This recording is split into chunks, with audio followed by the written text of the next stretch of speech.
할렐루야. 아멘.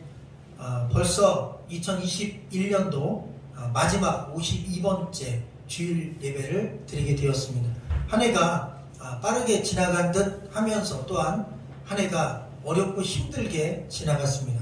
지난 1년만이 아니라 2년 동안 우리는 코로나라고 하는 평생 한 번도 만나보지 못한 새로운 개념에 어떻게 보면 삶이 통제되는 어려움 속에서 이 과정을 지금 지나고 있습니다. 희망하고 소망합니다. 내년 2022년도에는 코로나도 일상적인 우리가 넘어설 수 있는 그런 단계로 우리가 접어들기를 바라고 모두가 다 새힘 넘치고 희망이 넘치는 한 해가 오기를 소망하며 이 마지막 예배를 드립니다. 또한 한 해 동안 현장 예배로 함께 해주신 모든 성도님들께 감사드리고 또한 여러 가지 여건 속에서도 유튜브로 영상 예배로까지 함께 동참한 우리 모든 성도님들께 이 자리를 빌어 감사합니다. 하나님의 은혜로 한 해가 이렇게 마쳐지게 되었습니다. 오늘은 우리가 성탄 주일 예배로 드리기에 예수 그리스도께서 이 땅에 오신 목적과 또 우리에게 주신 구원의 은총을 말씀을 통해 다시 한번 확인하는 복된 시간이 되기를 소망합니다. 누가복음 1장 말씀을 우리가 보았는데요. 읽지 않았지만 누가복음 1장 앞부분에는 아주 유명한 세례 요한이라고 하는 신약 성경의 첫 번째 선지자이기도 하지만 사실 구약 성경의 마지막 선지자로 우리가 그렇게 성경적으로는 이해하고 있는데요. 바로 이 세례 요한이 태어날 것을 미리 예언하고 또 예고한 말씀이 기록되어 있고 이어서 천사가 나타나 바로 그 세례 요한의 탄생을 예고하시고 수태를 고지한 그 천사가 예수님께서 태어나실 것을 마리아에게 또한 다른 성경에 보면 아버지 이 땅에서 그냥 아버지의 족보에 들어가 있는 요셉에게도 이 천사가 예수 그리스도의 탄생을 알려주는 그런 내용들이 각 성경 복음서마다 기록되어 있습니다. 오늘 우리가 읽은 누가복음에는 특별히 어머니 마리아에게 동정녀인 마리아에게 아이가 생길 것이고 그 아이가 하나님의 아들이라 일컬음 받을 것이고 인류 구원의 귀한 하나님의 섭리가 당신을 통해 이루어질 것이다. 이런 메시지를 듣게 되는 장면을 오늘 말씀으로 읽었습니다. 여러분, 성경 말씀은 신화나 아니면 설화, 소설, 그냥 일반적인 그냥 환상의 어떤 판타지가 아닙니다. 왜냐하면 성경은 반드시 규칙이 있는데 역사 속에서 이루어진다는 사실입니다. 우리가 읽고 있는 이 성경은 인류 역사, 세계사 안에서 실제로 있었던 사람들, 실제로 존재했던 인물들, 그리고 제국들, 나라들, 이런 역사적인 구체적인 장소와 상황들이 나옵니다. 특별히 이 예수님의 탄생은 미리 예언되었고 그리고 그 예언대로 이루어진 사건입니다. 이 역사 속에서 예언되었는데 역사 속에서 이루어졌다는 얘기는 이 이야기가 설화나 신화가 아니라 사실, 진리라는 구체적인 증거가 됨을 믿으시기를 주의 이름으로 축원합니다. 특별히 이사야서에 보면 7장에 보라 처녀가 잉태하여 아들을 낳을 것이요 그의 이름을 임마누엘 하나님이 우리와 함께 하신다 라고 할 것이니라 이런 말씀이 기록되어 있습니다. 그런데 이 이사야서 7장은 이사야가 예언한 말씀을 기록한 성경인데 무려 예수님이 직접 이 땅에 오시기 700년 전에 기록된 성경입니다.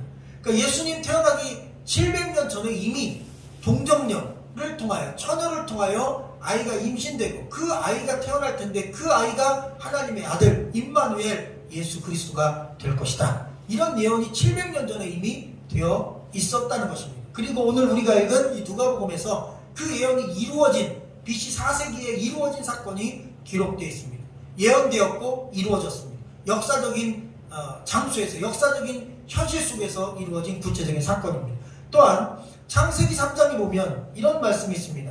내가 너로 여자와 원수가 되게 하고 내 후손도 여자의 후손과 원수가 되게 하리니 여자의 후손은 내 머리를 상하게 할 것이요 너는 그의 발꿈치를 상하게 할 것이니라.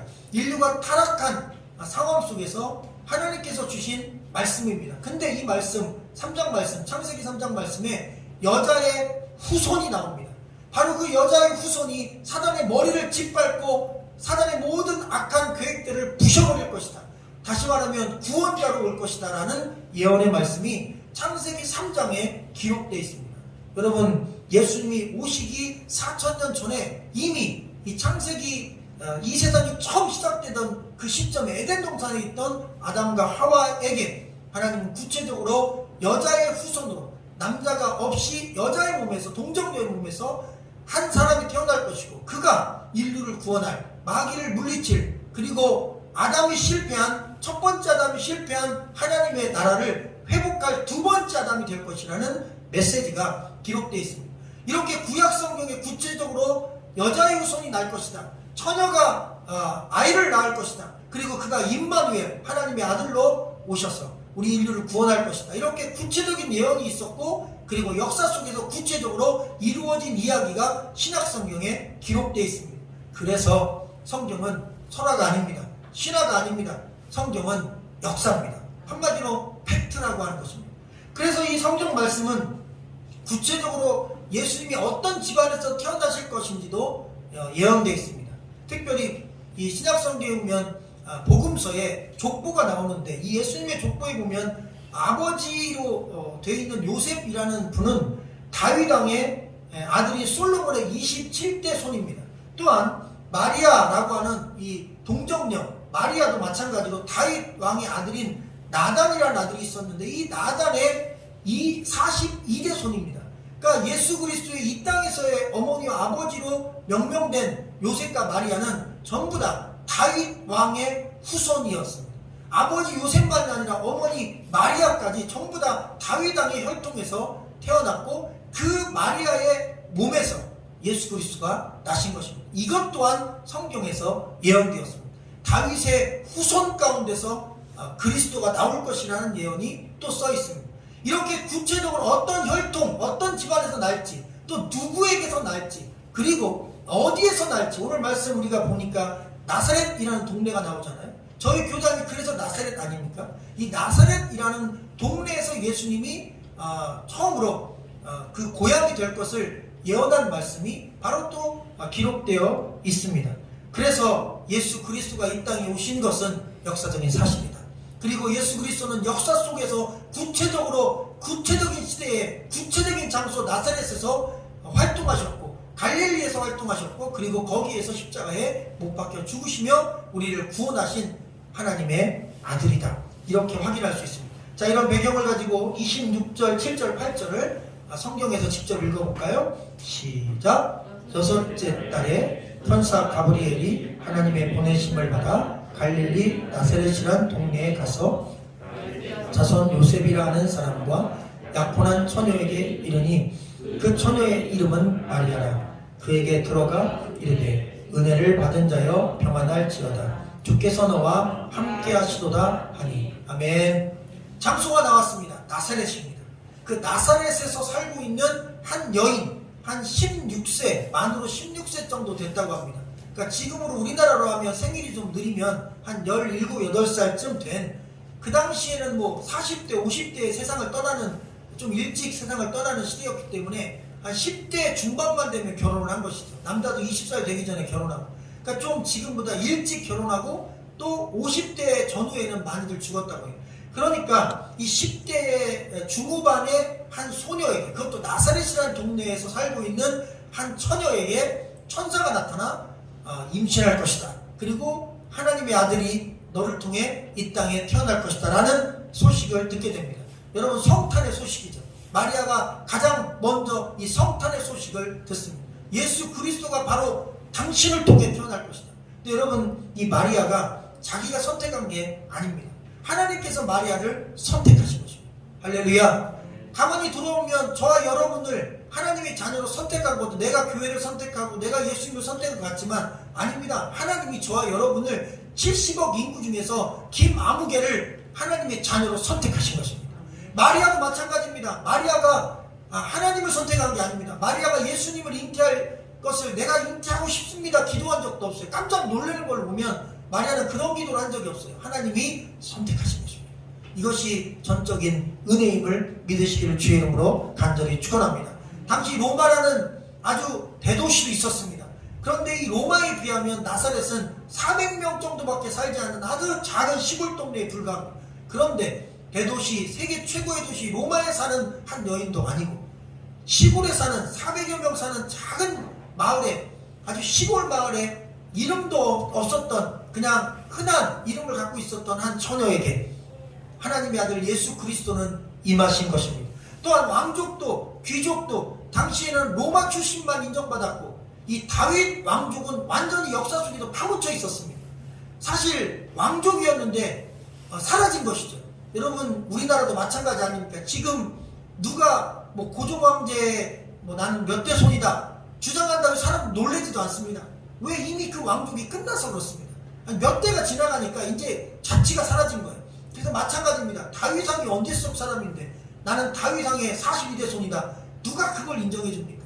이미 다윗 왕조의 후손은 아무런 빚도 없는 시대에 지금은 로마의 황제의 후손이다 이래야 사람들이 벌벌 떠는 시대입니다. 그런데 바로 그 잊혀진 왕조의 한 여인을 통해서 하나님은 다시 하나님이 약속하신 대로 다윗의 후손에서 나올 것이다 하셨으니 그 약속을 역사 속에서 이루셨다는 사실을 오늘 말씀을 통해 확인할 수 있습니다. 당시 결혼법으로는 우리가 얘기하는 약혼하고 다르게 약혼이나 정혼을 하게 되면 이미 법적으로 사실상 사실혼 관계가 되고 약혼한 다음에 1년 동안 좀 이상합니다. 이 유대인들은 1년 동안 같이 안 살고 동거하지 않고 1년 동안 이 부부가 살 집을 남편이 준비하는 거예요. 집을 짓는 겁니다. 땅을 준비하고 집을 건축해. 그리고 1년 동안 집을 다 지어놓으면 1년쯤 지났을 때 자기 아버지가 이제 며느리 데려와라 그러면 아버지 허락을 받고 처가에 가서 며느리를 데려오는 것입니다. 그게 1년 걸렸습니다. 보통 1년 정도의 기간을 갖습니다. 그래서 약혼을 했지만 정혼을 했지만 아이를 가지면 그 당시 법으로는 돌에 맞아 죽습니다. 왜? 불륜을 저질렀던 것으로 사람들이 인정했기 때문에 절대로 살 수가 없는 위험한 상황입니다. 그런데 아이를 가질 거라는 하나님의 말씀을 받게 됩니다. 그리고 은혜를 받은 자여 평안할지어다 그랬어요. 은혜를 받은 자여라는 이 말씀은 값없이 주시는 은혜라는 뜻입니다. 거저 주시는 은혜라는 뜻입니다.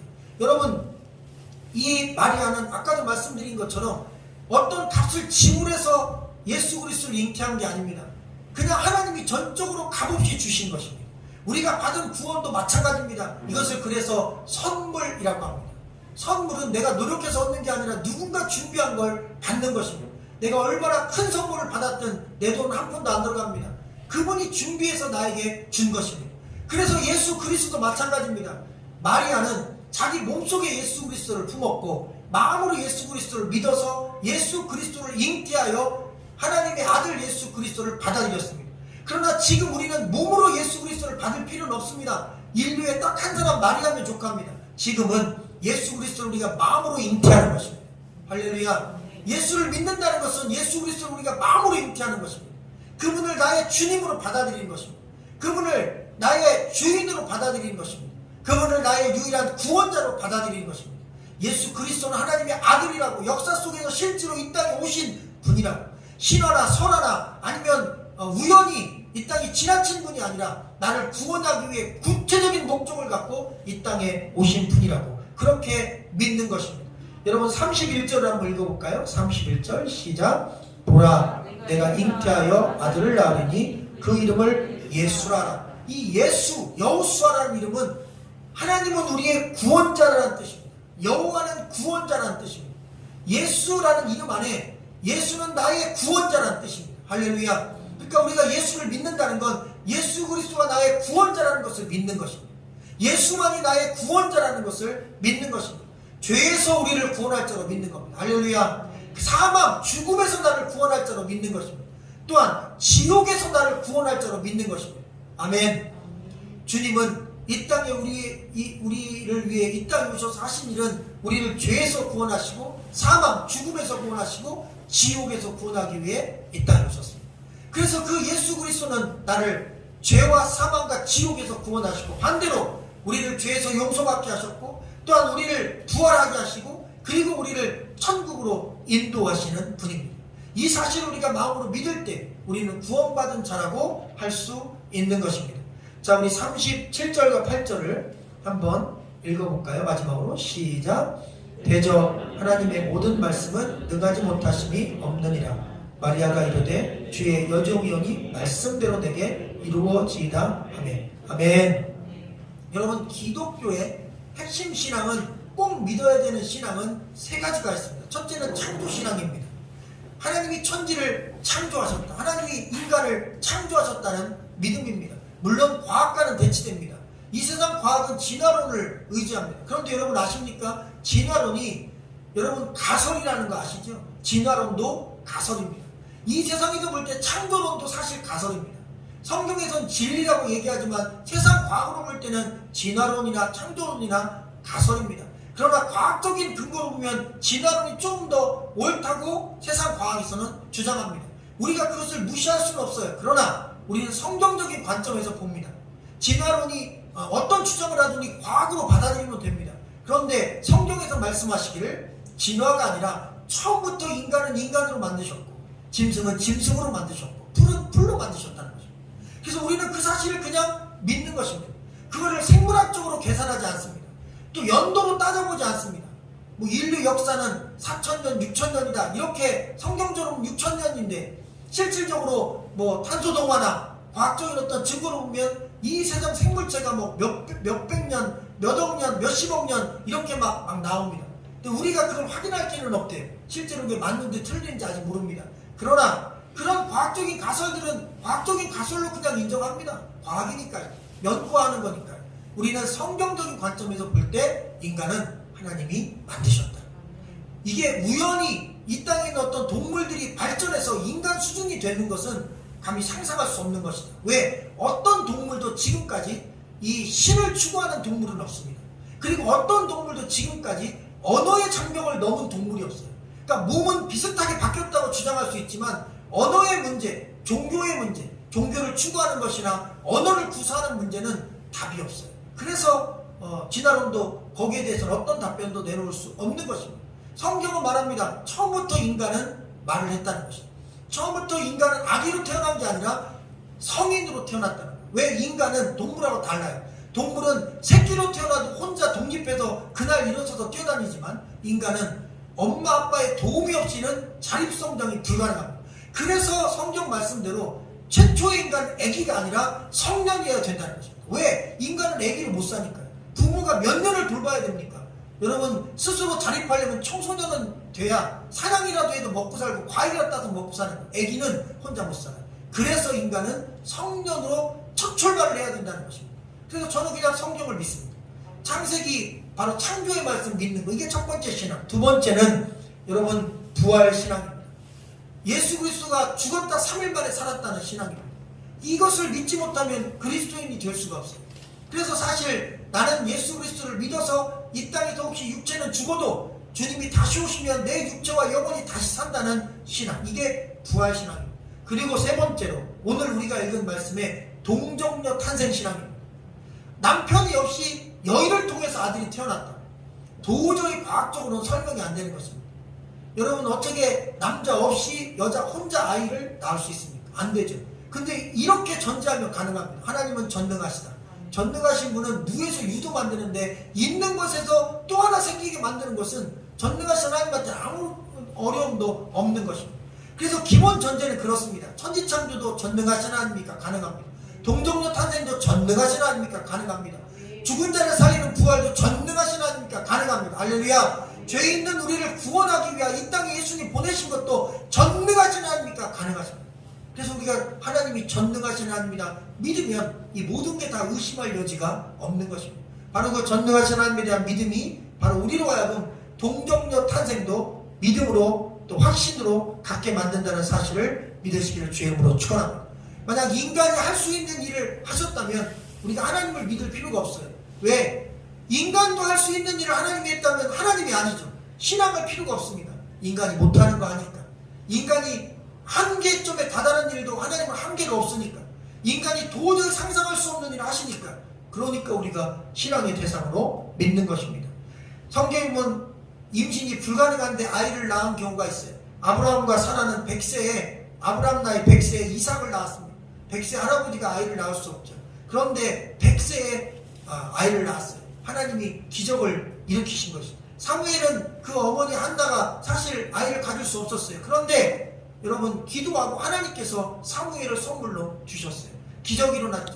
오늘 우리가 읽지 않았지만 누가복음 1장에 세례 요한의 탄생에 대하여 천사가 그 부모에게 예언을 합니다. 그런데 그 부모 또한 노인들이에요. 그래서 아이를 낳을 수가 없어요. 이미 경수가 다 끊어져서 여자도 아이를 임신할 수 없는 상태예요. 그런데 하나님이 그 몸을 다시 젊음으로 건강으로 회복하여 그 집안에 세례 요한이 태어나게 하셨어요. 그리고 마지막으로 예수 그리스도가 동정녀의 몸에서 나게 하셨어요. 이건 더 어렵죠. 엄마 아빠가 있는 상태에서 할아버지 할머니지만 늦둥이가 태어난 거하고 아예 아빠가 없는 상태에서 여자 혼자 아이를 그냥 어느 날 갑자기 하나님께서 역사하셔서 아이를 낳았다면 사람들이 믿기가 더 어려운 것입니다. 그런데 그 어려운 걸 하나님이 전능하셔서 하셨다는 것, 바로 오늘 이 말씀은 가르쳐주고 있습니다. 그래서 신앙생활은 둘 중에 하나입니다. 하나님의 말씀을 믿을 것인지 아니면 거부할 것인지를 결정하는 것입니다. 하나님의 말씀을 믿으면, 성경을 진리로 믿으면 신앙인으로 설 수 있는 것이고, 이 성경을 믿지 않거나 신화로 생각하면, 신화 중에 하나야 생각하면 마음도 편하고, 그리고 충분히 그냥 신화로 생각하면 종교 중에 하나야 이렇게 생각하면 그럴 수도 있겠지, 얼마든지 그렇게 쓸 수 있겠지라고 그냥 지식적으로 이해하면 됩니다. 그럼 믿지 않는 것이죠. 그래서 신앙생활 한다는 것은 하나님의 말씀을 진리로 믿을 것인지 아니면 거부할 것인지를 둘 중에 하나를 결정하는 것입니다. 바로 그것이 우리의 신앙의 출발입니다. 38절에 보면 주의 여종이 오니 말씀대로 내게 이루어지이다 고백합니다. 여기서 마리아가 자신을 여종, 둘레, 헬라어로 둘레라고 표현한 이 단어는 자기가 결코 주인의 뜻을 거스를 수 없는 여종이라는, 하나라는 의미의 표현입니다. 나는 주님의 뜻을 절대로 거슬리지 않겠습니다. 말씀 그대로 100% 나에게 이루어지기를 원합니다. 그런데 이게 쉬운 게 아닙니다. 아까 서두에 말씀드린 대로 유대인 전통하에 1년간 정결을 지켜야 되고 남편과 법적으로 혼인을 해서 부부가 됐지만 동거하지 않은 상태이기 때문에 아이를 가지면 불륜인 것입니다. 그래서 이 여인은 죽는 것입니다. 그래서 이 여인이 살 길은 딱 하나밖에 없어요. 남편 될 사람이 그 아이는 미안하지만 내 아이다라고 얘기하면 욕은 먹지만 죽지는 않는 거예요. 비록 1년간 동거하지 않기로 했지만 내가 그런 일이 있었다 이렇게 커버해주면 가능하고, 남편이 커버해주면 되는 거예요. 믿고. 근데 남편이 그러기도 쉽지 않죠. 내 아이가 아닌데. 남편은 알잖아요. 하나님께서 그 남편 요셉에게도 나타나 그 아내 데려오기를 두려워하지 말고, 그는 세상적인 불륜으로 아이를 가진 게 아니라 성령께서 그 몸을 덮으셔서 하나님의 능력으로 그가 잉태된 것이니 그 낳을 자는 예수 그리스도요, 그는 구원자요, 하나님의 아들이라 일컬음을 얻을 것이다. 요셉아 두려워하지 마라. 너는 하나님의 도구로 쓰임받을 것이다. 요셉이 아멘 하고 자기 아내를 데려와, 자기 아내를 조금 일찍 데려와서 함께 살게 된 것입니다. 그래서 아내 마리아가 죽음을 피하고 건짐을 받게 된 것입니다. 여러분, 이 모든 과정 가운데 보면 마리아도 요셉도 목숨 걸고 예수 그리스도를 잉태하는 일에, 예수 그리스도를 이 땅에 오시게 하는 일에 헌신했던 것입니다. 이런 생명권 헌신, 죽으면 죽으리라는 고백에 헌신이 있었기에 결국 우리가 구원받은 것을 기억하기를 주의 이름으로 간절히 축원합니다. 성탄절은 우리에게 기쁜 날입니다. 그러나 마리아에게는 충격적인 날이었습니다. 이 성탄의 소식이 마리아 입장에서는 목숨을 걸어야 되는 일이었어요. 왜? 예수를 잉태했다고 하면 남편과 파혼될 것이고, 요셉이 이해를 못하면 파혼되는 순간 자기는 돌에 맞아 죽어야 됩니다. 그리고 요셉이 자기를 인정해주면 사람들한테 내 아이가 아닌 건 알지만 이 사람은 내 아이를 가진 거요 라고 하고 좀 일찍 데려와서 내가 같이 살 거예요 그러면 살 수도 있어요. 그런데 그거를 보장할 수는 없잖아요. 어떤 남자가 인정하겠어요. 그런데 그것이 보장되기 전에 확실하게 말씀대로 이루어 주시옵소서. 난 하나님을 믿습니다. 여러분, 사명자는 사명 이루기 전에 죽지 않는다는 것입니다. 그래서 사명, 말씀, 예수 그리스도를 잉태하고 살아가는 이 귀한 걸음에 그는 기꺼이 믿음으로 동참한 것입니다. 예수님도 마찬가지입니다. 성탄절은 우리에게는 기쁨의 날이고 구원의 날이지만 예수님께는 사형 선고의 날입니다. 왜? 앞으로 33년 뒤에 이 땅에 태어나서 십자가에 못 박혀 죽으실 것을 예수님은 알고 이 땅에 오셨기 때문입니다. 33년 후에 사형 받을 것을 알고 오셨어요. 그런데 예수님은 기꺼이 오셨어요. 하나님이, 우주보다 크신 하나님이 엄마 한 여인의, 소녀의 그 자궁 속 작은 뱃속에 들어가신 것입니다. 하나님이 인간이 되어 오신 것, 마치 인간이 개미가 되듯이 그렇게 작은 모습으로 오셨어요. 자기를 낮추고 오셨어요. 그리고 가난한 집안에서 태어나셨습니다. 태어날 때도 왕족이나 좋은 침대에서 태어난 게 아니라 마구간 말구이에서 태어났어요. 그리고 목수 집안에서 23번째 마지막 직업군인 목수의 집안에서 태어났어요. 그럼에도 불구하고 어머니를 잘 모셨고, 아버지가 일찍 돌아가시고 어머니를 한 10몇 년 모셨어요. 그리고 30년 됐을 때 약 3년간 하나님이 주신 사명을, 병자를 고치고 복음을 전한 사역을 딱 3년 3개월 하셨습니다. 그리고 33세 3개월 됐을 때쯤 그는 십자가에 못 박혀 돌아가셨습니다. 인류 구원을 이루셨습니다. 죄 없는 분이기 때문입니다. 남자의 혈통으로 태어났으면 아담의 혈통이라 죄가 있습니다. 그런데 그 혈통이 딱 끊어지고 그냥 엄마 뱃속에 하나님이 두 번째 아담으로 새로운 창조를 하셨기 때문에 그는 죄의 혈통이 없는 순수 혈통, 의로운 혈통, 하나님의 재창조물이었어요. 그래서 그 예수 그리스도는 죄가 없으시기에 우리의 죄를 대신해서 죽을 수 있는 유일한 의인이었던 것입니다. 그분이 오셔서 목숨 걸고 우리를 구원하셨습니다. 그러면 그분은 우리의 생명의 은인이요, 영혼의 구원의 은인인 것입니다. 우리가 2021년도 마지막 예배를 통하여 또 이 성탄 예배를 통하여 그 구원의 주님이 나를 위해 이 땅에 오신 이 귀한 날, 목숨 걸고 오신 이 귀한 날, 사형 선고받고 오신 귀한 날, 그럼에도 불구하고 기꺼이 우리의 구원을 위해 그 길을 선택하신 그분께 감사하고 그 믿음의 고백이 있기를 주님의 이름으로 간절히 축원합니다. 베드로에게 예수님이 물어보셨어요. 마태복음 16장에서 다른 사람들은 그러그러하게 나에 대해서 얘기하는데 너는 나를 누구라고 하느냐? 너에게 나는 어떤 존재냐? 베드로가 대답합니다. 예수님은 그리스도시요 살아계신 하나님의 아들입니다. 여러분, 베드로는 그날이 성탄절이에요.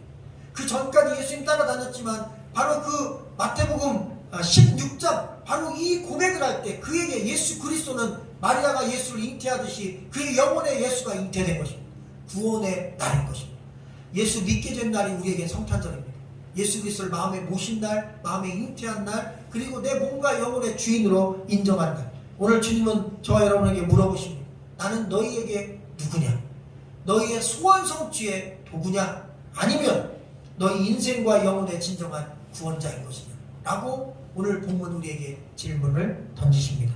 주의 말씀대로 구원의 역사가 저 여러분의 마음속에 이루어지기를 소망하며 귀한 말씀을 전해드립니다. 기도하겠습니다.